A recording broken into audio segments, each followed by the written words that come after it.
All right, so in the last chapter, 19, we learned about the facility, the secret facility, and Teddy working for them. I don't know what that noise was. Um, so that was some interesting updated information. And it's going to have a lot to do with the chapters going forward. And I want to write more about that situation. And if these books take off and become popular, then I'm going to fill in that gap there and what happened with Teddy. But I wanted this story to stay on the track that it was on with the pollution, the plastic pollution. Didn't want to get sidelined by Teddy's story. But there will be another book if people want it, explaining how Teddy got to where he is. And it has a lot to do with Amy's dad. So anyway, Clay Gentry is out to get her once they're dead. He was in charge of Global Water Corp, which she dismantled and destroyed, and he lost everything. So then he goes to Synthetico to make plastic, and now she's after the plastic pollution. So he hates her. He wants her dead. All right, and like always, they underestimate her. Chapter 20. Don't underestimate Amy. The next morning, Clay left his office in California and took his private jet to New York. He told everyone that he was taking a 2-week vacation in Fiji and wasn't to be bothered for any reason. When he returned to New York, when he arrived in New York, he got in a limo and directed them to take him to the Waldorf Astoria Hotel. He sat back and began to plan his next move. The limo drove on, and Clay began to think that they weren't going in the right direction. "Driver," he shouted, "I said the Waldorf." "Detour," was the driver's only response. They drove on for a few more minutes, and the limo turned onto a road and into a parking turned sorry. They drove for a few minutes, and the limo turned off of the road and into a parking lot. "Hey, idiot," Clay shouted. "This is not the Waldorf." Then he mumbled something under his breath. The limo then pulled into an industrial-looking building. Clay tried to open his door, but they were locked.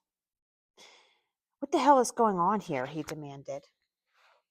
The steel garage door closed, and the driver got out, opened Clay's door, and motioned for him to get out. "This is not the Waldorf," the driver. Oh, yeah, sorry. "This is not the Waldorf," the driver said, "but I think you'll find it pretty comfortable." Clay glared at the man, shook his head, got out, and straightened his suit. "I hope you know what you're doing," he said threateningly to the man. The man just motioned for Clay to follow him. They made their way down a plain concrete and metal corridor for a few minutes. The man stopped, took out some keys, and opened a door. Clay was expecting a cold, uncomfortable interrogation room. Instead, he saw a warmly decorated lounge area with comfortable furniture, a bar, and a coffee area complete with a cappuccino machine. There was even a small buffet with fine cheeses, pâté, and caviar. The limo driver removed his jacket and hat and hung them neatly in a closet. Then he helped himself to some food. Clay just watched him. "Help yourself, please," the limo driver said casually. "Can I offer you a drink?" "You can tell me what the hell kind of game this is," Clay responded angrily. "You have no idea who you are dealing with," he warned. "No," Ted said in a slightly callous tone. "You have no idea who you are dealing with." Then he continued, "There is someone I'd like you to meet." He opened the door again. Another man entered the room. His face was bruised and cut. The man walked gingerly, as if walking caused him pain. He leaned against a sofa and didn't speak. Clay wondered at first if this was a threat. Were they going to do that to him? Then the injured man saw the buffet table, raised his eyebrows, limped over, and made a plate. "I love caviar," he said, taking a mouthful. "This is Bob Roth, in case you were wondering," Ted informed Clay. You know, the journalist you had kidnapped and tortured, he went on, unnecessarily. But you're, Clay stammered. Dead? Bob asked with his mouth full. Ted waited for a bit for Clay to catch up. You'll never get away with this, Clay said with fear, as the situation began to sink in. Get away with what? Ted asked. You're in Fiji for 2 weeks, not to be disturbed. No one has any clue where you are. You wanted it that way. Ted smiled. Clay did not. What do you want? Clay asked, trying to sound tough. Long story short, Ted started, I want you to change all your production and business methods, he said, looking at his empty plate and returning for some more. Ridiculous, Clay said. We'll see. We have 2 weeks, Ted smiled. This caviar really is good, he said, looking at Bob. The two men nodded agreeingly. Oh, there's someone else. As if he had forgotten, he said, She's not so. Well, you'll see. He went back to the door and opened it again. Amy walked in. This is him? She asked. She sounded angry and approached him in a manner that made him take a step back. Listen here, you snake, she began. You're at least partly responsible for my father's murder. You kidnapped and tortured my boyfriend. She was still playing along with the act to protect Ainsley. And the trash you created almost cost the lives of 9 men on my crew. Oh, yeah, she said, seeing the confusion on his face. You thought they were dead, too. Well, they would have been, along with many others, if they hadn't stayed and fixed the clog you created. They saved their own lives with their courage. You came here to do what? Kill me? Was that your plan? She asked angrily. Well, I don't die that easily. Ask Jim or your mob guy who kidnapped Bob. She chuckled. Well, you can't ask him, she said ominously. Oh, you don't know? He is dead. And you would be too if it were up to me. I hope you realize that you have the power to make that decision, she said, waving her arms around the room, symbolizing his surroundings. Sadly, we still need you. Well, we don't need you. It would be easier for us if you decide to play along. Otherwise, the next news story will read Business tycoon Clay Gentry's Cessna crashed over the ocean near the Fiji Islands. The wreckage has not been found. Clay was getting pale. She put her face right up in his face and growled, You're not the only one who can spin a news story. She took a calming breath and continued in a little lighter tone. You and people like you made this mess, and you will clean it up. She turned away, approached Bob gently, and gently touched his shoulder. He put his hand on hers and squeezed. Well, with that, I think we'll leave you alone for a while. Through that door is your room. I think you'll be cozy here. You still have your cell phone, but it won't work here. This building is insulated. There are some movies you can watch. They will bring you your meals. I guess we'll see you tomorrow, Ted said, and the three began to exit the room. Get some rest. You have a busy couple of weeks. After the door closed, Clay went over and tried it. It was locked. He looked around the room and realized there were no windows. He pulled out his phone. No service. He went to the bar, made a drink, sat on the couch, and contemplated. He looked around the room. He assumed there were cameras somewhere. He tipped his drink to the open room as if congratulating the viewers and took a long sip. Chapter 21. Ainsley's turn. All right. We haven't heard much from Ainsley since him and Amy found each other. All right. Ainsley's turn. Oh, made that strong. It's mushroom coffee, but I made it too strong. Chapter 21. Ainsley's turn. The following morning, Mr. Gentry was delivered a lovely breakfast. He gave in and decided to eat it. After all, if they were going to kill him, they already had the opportunity. Shortly after breakfast, a burly-looking man came into his room. He looked like he could be a seaman. Get dressed, the man said, tossing him some clothes. Clay looked at the clothes with a discerning eye. It doesn't matter what your clothes look like where you're going, the man said. Clay noted a Scottish or Irish accent. Clay went into his bedroom and came out shortly wearing the clothes. He looked disgusted. Come on, let's go, the Scottish man ordered. Am I allowed to ask where we're going? Clay asked. We're taking a trip, Ainsley replied. Are you going to tell me where? Clay demanded. Ainsley stepped in front of Clay. Let me be clear. I don't like you. I don't like being around you. I'm only doing this so you can see what you've done. Now we are going to take a trip in your private jet, Ainsley said sarcastically. Don't worry, we have our own pilot. I will make you look at the damage you've caused, Ainsley growled. Clay followed Ainsley to the car, which took them to the airport. There, they boarded Clay's jet. Ainsley got in and looked around. He found the bar and helped himself to a drink, not offering Clay anything. He then sat down in front of Clay. Have you ever been to Lord Howe Island? Ainsley asked Clay while admiring his drink. I've never heard of the place, Clay replied. That doesn't surprise me, Ainsley retorted. After this trip, you'll never forget it, he said, sipping. Ainsley took out his laptop and began to work on something. Several hours passed in silence, and Ainsley looked up suddenly and said, It's strange to me. No other industry makes products that last forever. Clay looked irritated at him. Ainsley continued, They all make products that wear out eventually.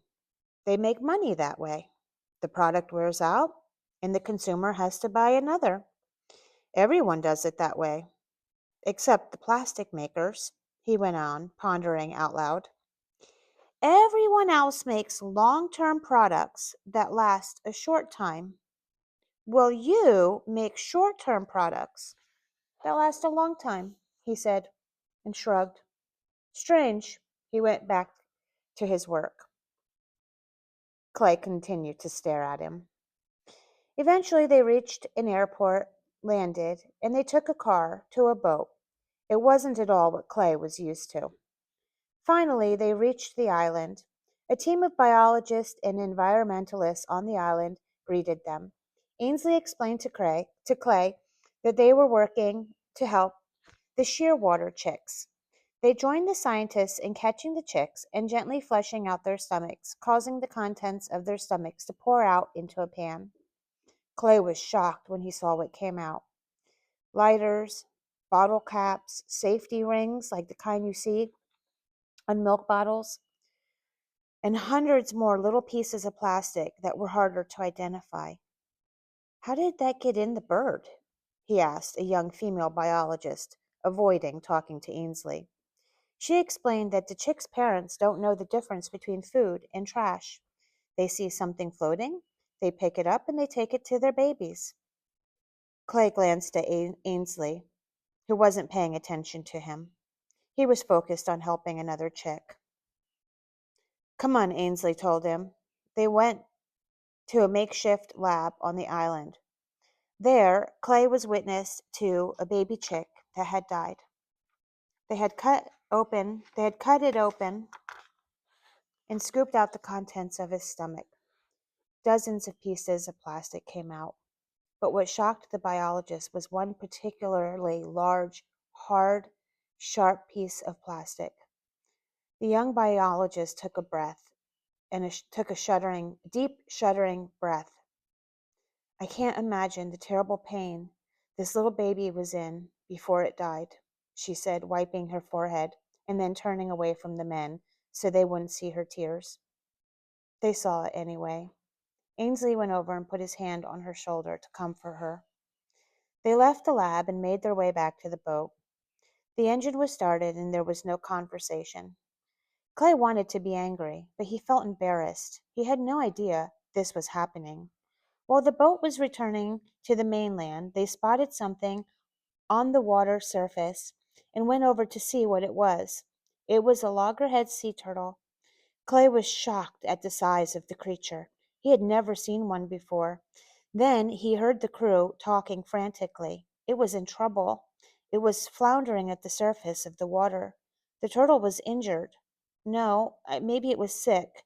Clay tried to make sense of what the crew was saying. He tried to move in to see if he could help or to see what was happening. One of the crew pushed him back. He was in their way. Before he knew it, Ainsley jumped out of the boat to the turtle. He was doing something to it. It was difficult. Ainsley was struggling. The turtle was massive. I got it in, he heard Ainsley shout to the crew, who seemed relieved. They pulled him back into the boat. He lay on the deck, gasping for air and recovering from the ordeal. Good work, a few crew members said as they passed by him. Ainsley eventually got to his feet and flopped into a chair. What happened back there? Clay asked. He was reluctant to ask Ainsley anything, but he really wanted to know. Ainsley looked at him and leaned forward. Well, you see, turtles, like our friend back there, mistake plastic bags for squid, and they eat them, he said, like a parent might talk to a child. Not only are the plastic bags not food for the turtle, but they are a breeding ground for bacteria. When that bacterium gets into their digestive system, it creates gas. That gas prevents the turtle from diving underwater. He is stuck at the surface and he cannot hunt for food, Ainsley finished. Can't you help it? Why did you just leave it out there? Clay asked him. Ainsley tilted his head and looked at the man. How exactly would we have put that thing in this boat? Do you think I could pick it up and toss it in? He asked sarcastically. Clay looked away. I put a tracker on it, Ainsley explained a bit nicer. When we return to land, we will inform the proper people. Hopefully they can find it and help it. Clay looked at him appreciatively, both for explaining it to him and for risking his life to help the animal. Where are we going next? Clay asked. I assume you'll want me to see some more atrocities that I'm responsible for? Australia, Ainsley replied, got up and limped away, getting himself an ice pack and flopping down on the other side of the boat, where he was greeted warmly with pats on the back and handshakes from the rest of the crew. Clay was beginning to see what was happening here. The next day they were greeted by a marine biologist studying the Great Barrier Reef. Clay was given snorkeling gear. I assume you've snorkeled before? Ainsley asked. Clay just took the equipment. He, of course, had snorkeled before. They were brought to a part of the reef that was dead.